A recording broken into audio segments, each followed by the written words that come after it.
The shir tonight. The name of the shir tonight is The Life of the Baal Shem Tov.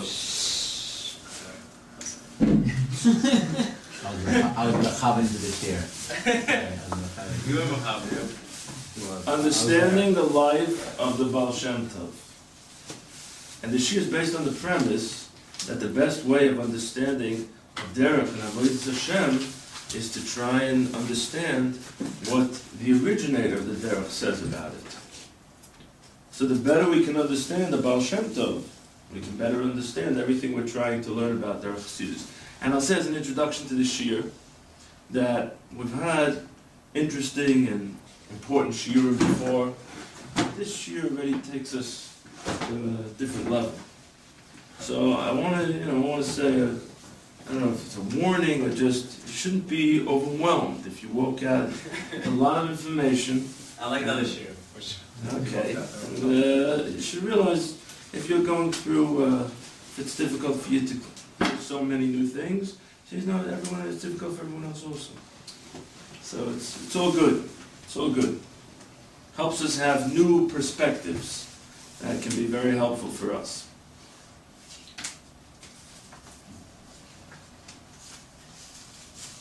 So, how do we know about the Baal Shem Tov's life? Does anyone know what are the ways that we know about the Baal Shem Tov's life? I'm just starting, right? Talmudim. Okay, right, of course. The Talmudim, and what's that called when the Talmudim give over something? Sorah. Okay, then it's different Torah. And stories, right? Could be in their time, it was Edus, Mishnah Medim Yaakov. But nowadays, it would be considered like stories. So, what importance would the stories have? How important would that be in order to find out? We said the name of the shir tonight is The Life of the Baal Shem Tov. And it's based on the idea that the best way to understand the chiddush of a derech is through understanding what the originator of the derech says about it. So we want to know first, how can we find out about the life of the Baal Shem Tov? He lived so long ago, right? The exact dates, as we know, are the late 1700s, early 1800s was the life of the Baal Shem Tov. How can we know facts about what took place? So one of the suggestions was what the people who experienced it at the time of Baal Shem Tov saw, and then it would be stories. Now, what importance do the stories have? Not to hear a story about someone. Why should that have importance? First of all, can you trust a story? Someone comes and tells you a story about someone who lived 250 years ago. Can you trust it? Depends who it comes from. What do you say? Depends who it comes from. Where do you have stories that you trust? From your parents? To your parents you trust? Okay, if you trust your parents, that's good. Right? Who said the Ramban HaKadosh says that al Torah. It's one of the proofs from Matan Torah, because a parent wouldn't lie to their children. Okay? But what other stories do we trust? Everyone trusts. First-hand account. First-hand account, obviously. If you're living it, well, only if it's two-way then. Right? Lots of people. The more people that give the same story. More people give the same story. That only works if they're witnesses, Yeah, right? That's the Rambam, because only if you had all of Klal Yisrael was standing at Ma'amad Har Sinai, so you know it took place. But there's somewhere else it's obvious where we do accept the stories. What source do we accept the stories from? What do you learn in yeshiva? You accept all the stories from? Chumash. Trustworthy people. Chumash, obviously, right? Chumash is a Chumash. Always not. Who are the trustworthy people? Chazal. Chazal, right. Chazal. Where do you learn stories of Chazal? The Galata, right? In the Gemara. So everyone accepts stories of Chazal. Now what importance would it be to learn about the stories of Chazal? What happened? Now you're talking about 1,200 years ago. Not 200, 1,000. Why would those stories have any importance? What do I care if the person went to the grocery and bought eggs and milk that day or not? What's the answer? What's the importance of the stories of Chazal?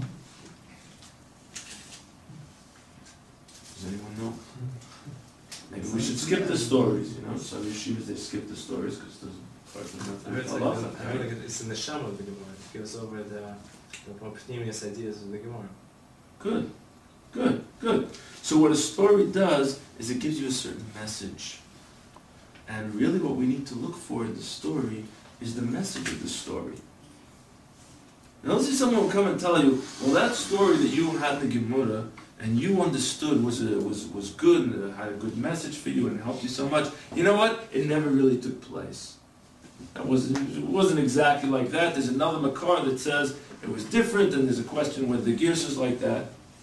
So, would you throw out everything that you just learned from the story?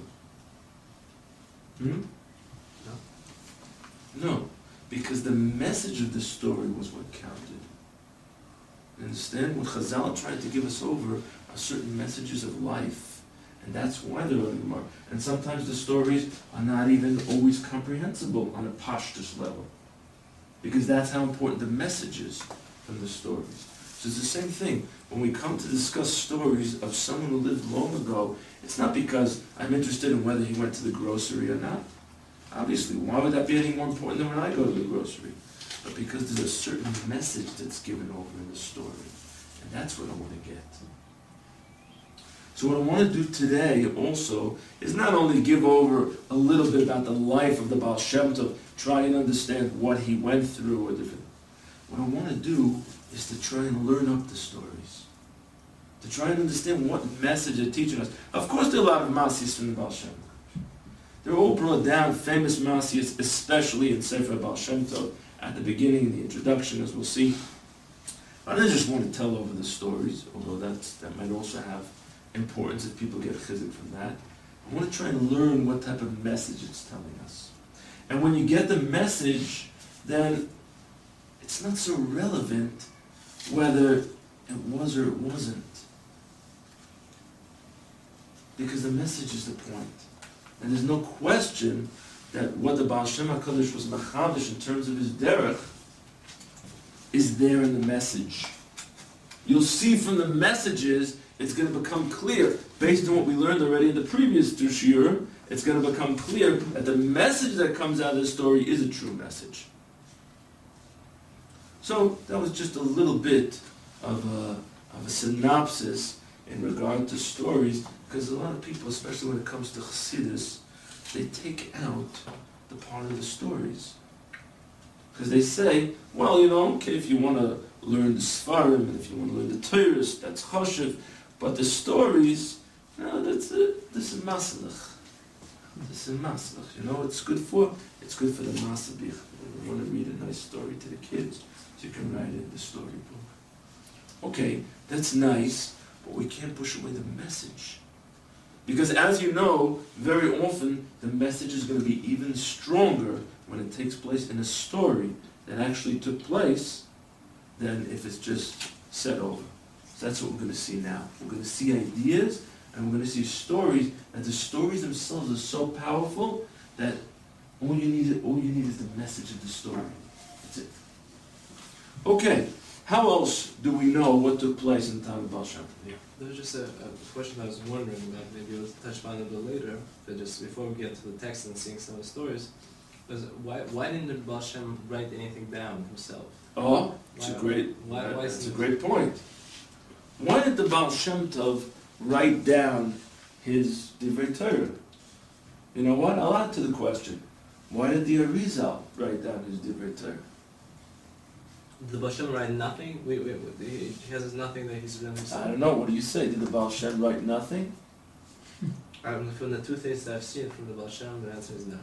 Okay, so close, but there are letters from the Baal Shem. That's actually something that I wanted to show you today, an amazing thing, that I told you already in my advanced Tod Chassidus. A couple of Sfarim helped me. One of them I showed you last time, Mavashar. But this is a very